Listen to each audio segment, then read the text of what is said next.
After 5 years of applying and building points, I'm finally going on an elk hunt in Wyoming. This is going to be my fourth elk hunt since I started hunting back in 2018. And today I want to take you through the planning process that I use when planning a DIY public land elk hunt. I want to give you my roadmap and planning process so that you can avoid some of the mistakes that I've made along the way. I will never forget my first public land elk hunt. It was in Utah. It was a general over-the-counter tag with some of my best friends. We spent months planning, changing dates, mapping routes, and then when we finally got there, everything went sideways. Nothing was the way that we planned it or thought it was going to be. The road that we needed to get to our camping spot was way more treacherous than we thought. We had concerns that we might not be able to get back down. The trailhead that we wanted to use to get to our camping spot didn't exist. At least we couldn't find it. And what we thought should have been a 5-mile hike actually turned into 7. Despite all of those issues, we saw 2 bulls, we saw a cow, we even saw mountain lions. We got to see beautiful country, hiked so many miles, and had a few opportunities at elk. No shots were fired, none of us notched a tag, but I learned so much from that first hunting experience. The planning, the travel, being on the road, there's nothing quite like it. And you learn so much going through that planning process and then seeing how well you actually did. If you've never listened to me before, welcome to the EndurHunt podcast. I'm your host, Angela Kosovic, and join me as I share my experiences as an emergent hunter, offer advice on how to overcome challenges, and pursue your passion for hunting. The reason I put out content like this is to encourage you to go out and build your own experiences, to learn and enjoy and participate in something that has changed my life. I love Western hunting in general, and I'm trying to encourage people to get out and hunt more or start hunting if you've never hunted before. As I mentioned, I'm very excited.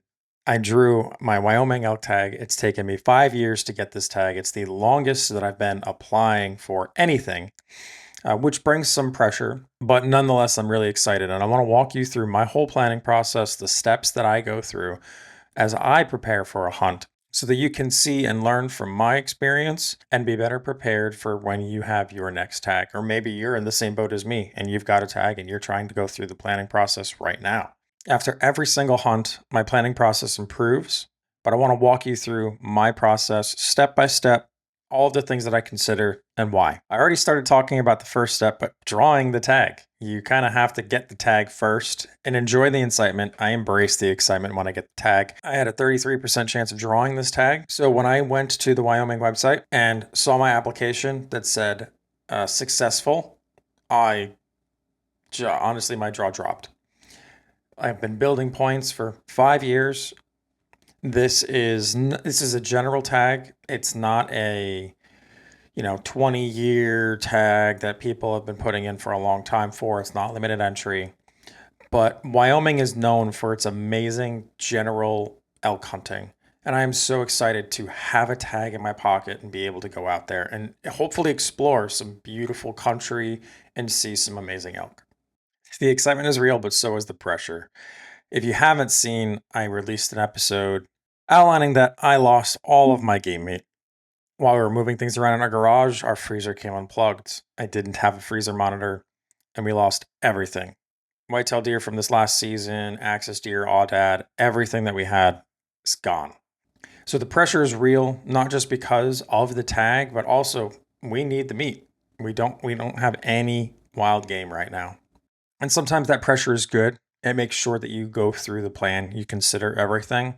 But the reality is you also won't be able to control everything either. The plan that you put together is a process that allows you to think through contingencies, to make plans A through F, which I like to say, and that when one thing changes or isn't the way you expect it to be, and trust me, it's going to be that way, that nothing ever goes 100% to plan, you already know what's next. So this first step, I just want you to embrace the excitement. Be excited. You put in the work to get to the point where you could draw this tag. And that is awesome because most people don't even get here. Most people watch content like this and never actually apply. So this is a great moment. Enjoy it. And then if you're anything like me, you get the excitement, you draw the tag, you're going to text all of your buddies. I'm texting my buddies that I think might want to hunt with me. I'm also texting my friends that I know also applied in different areas, different states, just to see what they got. And well, I'm excited. But I really like to hunt with other people. In my opinion, life is about shared experiences. I thoroughly enjoy the memories that I make when I go on my hunts with my friends. So it starts with me texting and calling everyone I know that I think would be interested in going on the hunt. Sometimes I get lucky and I know someone that has hunted the area, may have waypoints, or can introduce me to someone else that has some that could give me some advice. If you can get advice from someone that you know that's already hunted the unit, or if they happen to know somebody that's already hunted the unit or the area you're in, that can really help speed up your planning process and give you a good place to start. But for me, I really like to start by talking to friends, seeing who can go with me if anyone has ever hunted this unit before or the area, asking questions. And then at the end of the day, I have to consider, would I go on a hunt by myself?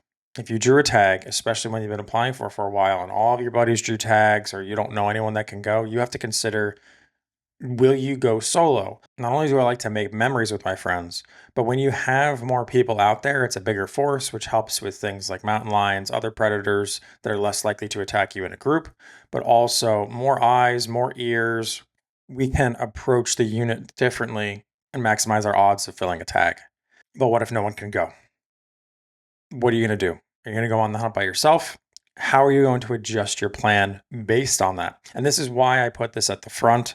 I like to know who's going with me, how am I going to plan for it, and everything else is sort of based on that. For this time around, for me, fortunately, I have at least one friend that's going to go with me, possibly two. So I don't have to worry about going solo, but as you go through your planning process and use this, you may have to consider that for yourself. The next step is reading the regulations. I apply in many states throughout the West, and all of them have unique rules. When I hunted in Arizona in 2022, I had a late rifle elk tag. I showed up in camp. I didn't really read the regulations. Now, I didn't break any rules in this case, but I noticed something. After 2 days of hunting and running into other hunters, I was the only one wearing hunter's orange. I just assumed that every state required you to hunt with hunter's orange on public land with a rifle tag. Every other state that I had hunted required you to use hunter's orange while hunting, but not in Arizona. In Arizona, you do not need to wear hunter's orange at all.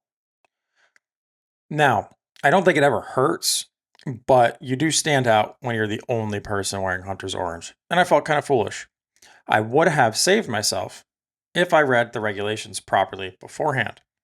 Now, this is a simple example because I didn't actually break any rules, but I share this story to showcase the point that every state is different and you should not assume anything. Read the regulations for the different unit boundaries, make sure that the weapon that you're using, everything needs to check the box. Because if you go into a state and you break a rule that works in the state that you live in, but it doesn't where you're hunting, there could be very severe consequences. Things I always want to review. I want to make sure I know the dates. I want to review the hunting methods for what I'm planning on hunting, specifically with archery. I'm going to be going in September to Wyoming.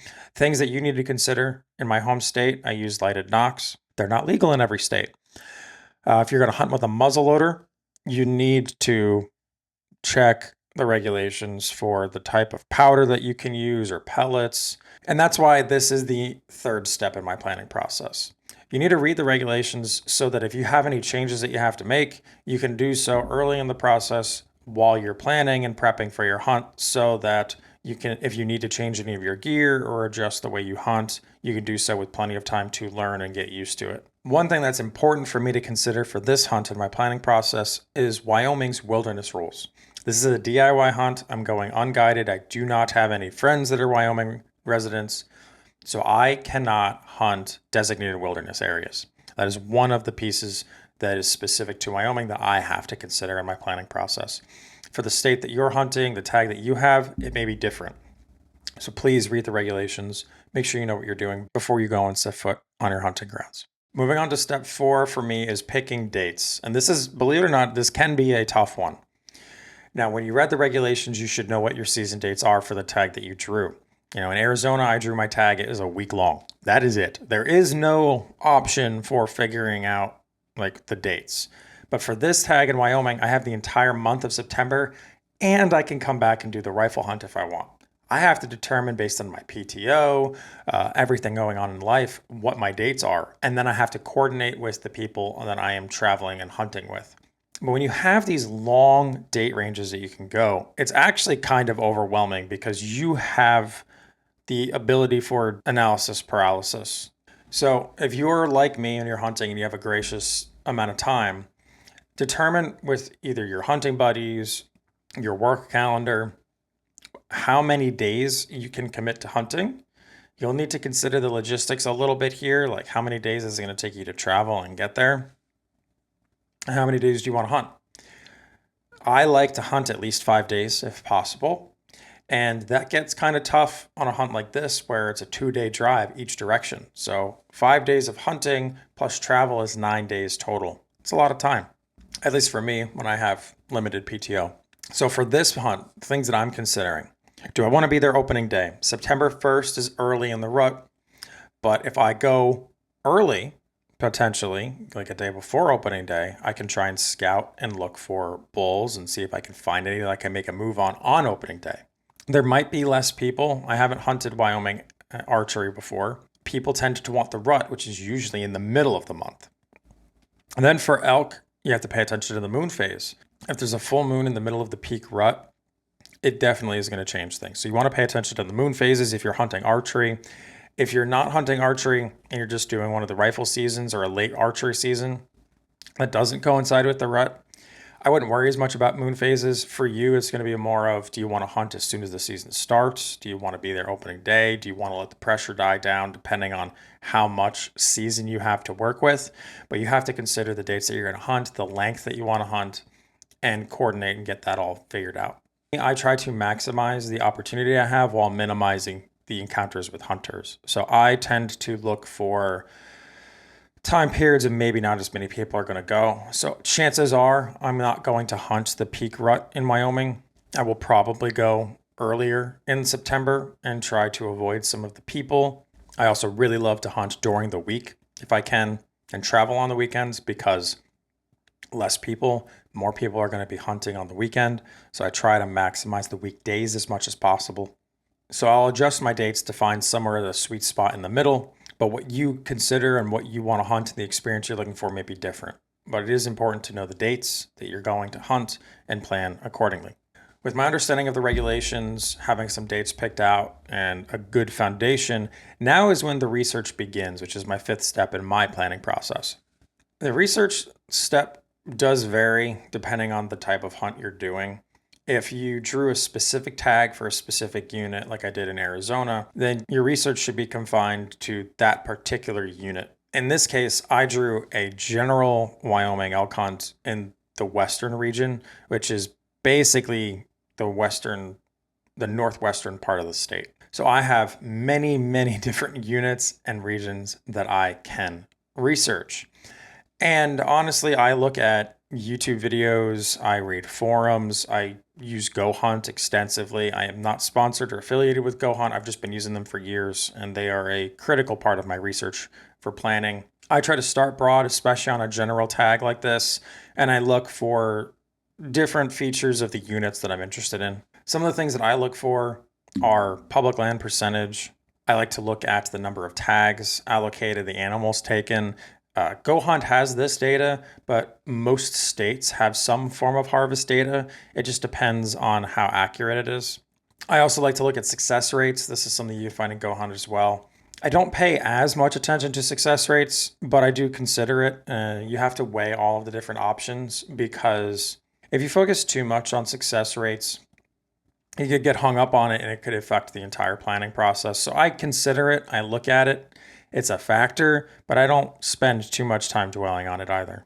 When you're doing your research, and now that you have your dates kind of figured out, something that's really good to look at too is see if there's any overlapping seasons. I know this happens all the time in Colorado, where you'll have an elk tag and there will also be a deer tag. Or I think this generally impacts limited entry mule deer hunters more because they will have a tag that overlaps with the general elk season. And the woods just gets flooded with people. When I plan my dates, that's another thing that I want to consider. So if I do this research and I find out that there's an overlapping season that's going to increase the number of hunters in the field, I'm probably going to shift my dates forward or back if I can to try again and minimize the amount of human pressure that is going to be on the field. This may not be a factor for you, but it is something that you should know and check for so that you can adjust your plan accordingly. Step 6 is one that I think is a little overlooked by people. And I had a hard time coming up with an actual name for it, but essentially it is my mobility plan. Am I going to camp and spike camp and move every day? Am I going to establish a base camp after hiking in and then hunt out with like a day bag every day? Am I going to hunt out of my truck? Or are you going to use a hotel? Now, I've never done the hotel, but I could see that being an option for a late rifle hunt where it's cold, or maybe you don't have the appropriate gear. For me, my preferred method when I'm hunting in a new state, a new unit, a new region that I'm not familiar with, using my truck as a base camp. I have a rooftop tent that I like to use, and I really like this because when you hike into a place and you commit to it, if you know the region well and you know there are elk there, then you're in good shape. But if you spend half a day hiking in, then you set up camp and you hunt 2 more days and there's no elk, then you have now lost 3 days plus the time it takes you to get out and find a new spot. If you use a truck camping setup like I do, sure, you limit yourself to how far you can camp in and out each day, but if you go into a spot and there's no elk that first day, you can immediately get back in your truck and drive somewhere else, set up camp, and hunt a new area the next day. I like that mobility if I can have it. Some units control this decision for you because not all units have a lot of ways to hike in. That Arizona hunt had a ton of roads. There was no getting away from people. When I did my 2 Utah elk hunts, you can hike in pretty far if you want. I mean, we hiked in 7 miles our very first hunt. And then the second one, we chose the truck backpack or the truck camping style. So depending on the unit in the area, you may have some flexibility, you may not. Generally, I tend to lean towards truck camping. It allows me to take a little bit more gear as well. And I really love that flexibility, but I will adjust my plan. If I draw a tag for a specific unit and I want to focus on roadless areas because there are going to be less people there, and I know that they're prominent in that unit, I will do that. But on a hunt like this one in Wyoming, where it's a general hunt, I have a huge portion of the state that I can look at between my research and establishing my base camp. I'm going to steer towards mobility and flexibility to maximize my opportunities. I mentioned gear, and that is the next consideration. This is kind of still part of my research phase, but I like to highlight it as a separate step, is consider the weather and make sure you have the appropriate gear and plan accordingly. Although historical weather data isn't a guarantee for what you're going to see out in the field, it will help significantly to be prepared for your hunt and to know what to expect for that time of year and the unit. I like to use the plus minus 10 degrees rule. So if the historical weather says that in September, the high temperature is 80 degrees and the low temperature is 50 degrees, I want to be prepared for hunting in 90-degree weather down to 40. And that includes the camp setup, everything I'm going to do, how I'm going to prepare food and water. All of those considerations come into play. Regardless of what the weather says, I always bring a down jacket. I love that thing. It packs down so tiny. And if for some reason I need it, it is always nice to know that I have it in my pack. That is one thing I don't sacrifice. I also always have a rain jacket in my bag. I may or may not bring rain pants. So depending on the time of year that your hunt is, the unit, and your hunt strategy as well, will determine the types of gear that you can bring for the weather. If you're backpacking in and you're doing a spike camp, you have to be able to carry everything on your back. Think through all of the stuff that you're going to bring and all the extra pounds and ounces that you need to carry. The most important weather consideration, in my opinion, is what will you do if the weather takes a disastrous turn? My very first elk hunt was in Montana, and we hadn't planned for many things, actually, because we didn't know what we were doing. But one of the things that we hadn't planned on was a significant snowstorm. Now, it was November. We should have known that that was a possibility, but we did not have trucks and gear ready for over 2 feet of snow coming in one night. We were hunting in Montana. That became the forecast. And so we ended up leaving a day early. You have to think through those situations, because whether it is a horrible lightning storm and everything gets washed out and muddy, or if there's going to be a ton of snow and you need to be prepared to get out and drive through it, no matter what, you have to think through, how can you survive in this? How do you have enough gear? And how do you get home? Those at a minimum are things you should consider. And then my general recommendation, always have a down jacket at least, and then a rain jacket if you can. Everything else, though, you should consider the plus minus 10 degree rule and try to plan your general gear and layers accordingly. Next up is what everyone probably considers when they think of the planning process is e-scouting. E-scouting is a ton of fun. I love diving into maps. This is going to be high level because e-scouting deserves a masterclass, and this is already going to be a very long episode. So I don't intend on teaching you how to do e-scouting in this case, just talking through the things that I consider. I start by thinking through where I expect the animals to be for that time of year. For a rut hunt, you're not really hunting bulls, you're hunting cows, for example. And it's an early season hunt, which means it's going to be warm and they're probably going to be higher up in elevation in their range. If you have a bull tag and it is a late rifle season, then you're looking lower and in sanctuaries. So you're going to be looking for steeper terrain, areas where they can be protected from the wind and people and predators. Other things that you may need to consider, looking for water or food sources. Again, this all depends on the time of year and the area. Some states, water is a huge issue. Other states, it's not as big of a problem. And it also varies throughout the year. Early seasons, it can be a little bit harder for water because of drought cycles. But I like to start by trying to predict where I think the animals are going to be and working backwards from there. I look for food sources, potential bedding, travel routes. I look for elk specifically, I look for north and south facing slopes.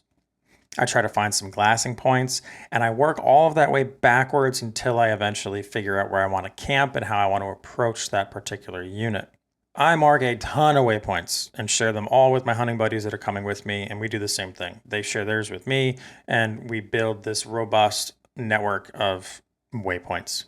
And I acknowledge that I won't use most of them, but it is nice to have them so that if things change, I know where I can go next, and I already have something in my back pocket, which leads me to step number 9, the importance of planning for contingencies, what I call making plans A through F. As I mentioned in the opening story, my first hunt in Utah did not go as expected at all. The main route that we were planning on hiking in, didn't exist, and we had to find a different way, bushwhacking through.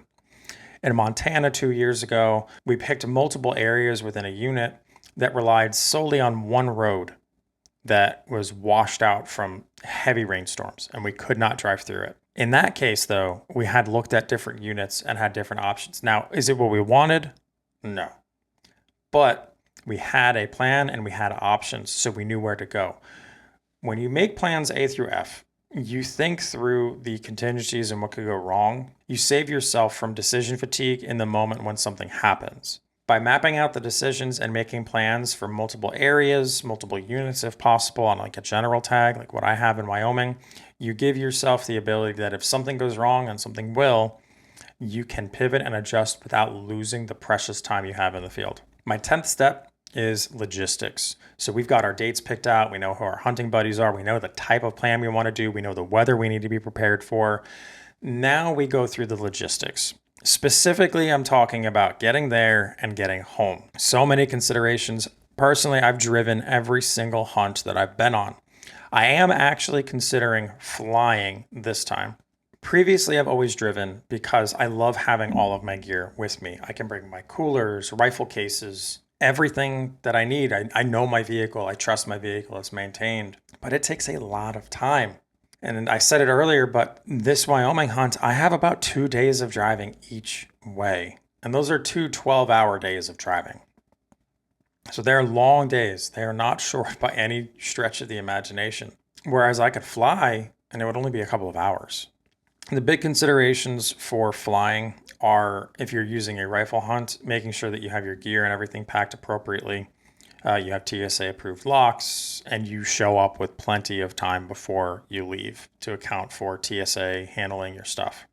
If you're driving, it's much easier. You can just plan for it. And because this is going to be an archery hunt for me, it's not as big of a deal if I wanted to fly. The thing that's holding me back primarily is getting home. Assuming you're lucky, you fill that tag, you now have antlers, possibly hide, all of the meat to get home. When you drive, it's easy enough to load up your truck or car with coolers. If you fly, you either need to find a butcher and a taxidermist that will handle everything locally and then ship it to you, or you need to find a way of getting it home yourself. That for me has always been the biggest and most daunting thing and why I've always driven. But I am considering flying this year. If you're listening to this and you have ever done a flying, if you've ever flown to do a hunt, please, I'd love to hear from you in the comments on YouTube or reach out to me on Instagram at EndurHunt, EndurHunt. I would love to hear your tips and tricks for flying for hunting. Chances are I'm going to drive, but I am, for the first time, actually seriously considering flying. Next up, step 11 is fitness and shooting. Getting my body in shape and building the reps that I need to execute when the time comes. For me, fitness is a lifestyle. I go to the gym 3 days a week. I run once or twice a week very consistently. Sometimes I do more, but that's kind of the minimum that I want to do. The thing that I ramp up as I prep for a hunting season is focusing on rucking. I do a lot of running and weights back home regularly. I don't ruck often. So I have a weighted vest, a backpack with some sandbags that I start busting out. I will bust out here soon to start getting ready for September. On the fitness side, that's the big one. I like to try and hike with the gear that I'm going to use. So if I need to replace my boots, replace them early so that I can get lots of miles in. I try to do uneven terrain. In the past, I've always had to prepare for hunts in Texas, which is much flatter than Tennessee. So I'm kind of happy about that, actually. Tennessee's no Wyoming, but we got hills. So on the fitness side, that's a big one. And then shooting. For an archery hunt, fortunately, I can shoot every day in my backyard. As much as I want to make shooting a year-round activity, it's not. I've shot my new bow half a dozen times, probably more, in the last month since I got it. I will shoot daily starting soon, but I'd be lying to you guys if I said I shot all year round. As much as I want to, the reality is I don't.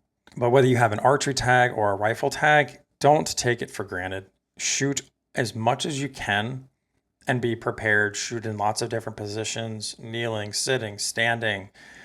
If you have the ability to shoot up and downhill, do that. However, you can be prepared, because when the moment comes, you're never presented. I shouldn't say never. You're rarely presented an opportunity to shoot in the prone or, perfectly standing broadside with that T for archery. The more you shoot, the better your groups get, the more dialed in you are, and the more prepared you'll be when the moment of opportunity presents itself. Technically, the last step is just to finalize and review the plan. I look through and I try to think, am I missing anything? Review and look for holes in the plan and see if there's something that you're over-indexing on or under-indexing on. Double check all of your gear. Make sure you have your licenses. Make sure you have your hunter education card if you need to have it with you. Embrace the uncertainty. Embrace the excitement. Just make sure that everything is buttoned up. So that is everything in my 12-step planning process roadmap. Those are the steps that I go through, the things that I consider for building out a DIY public elk hunting plan. I would love to hear from you. If I missed anything, things that you would add, let me know in the comments. If you're watching on YouTube, or reach out to me on Instagram again at EndurHunt, EndurHunt. I would love to hear from you. I hope this was valuable. If you're planning a hunt, I hope you have success.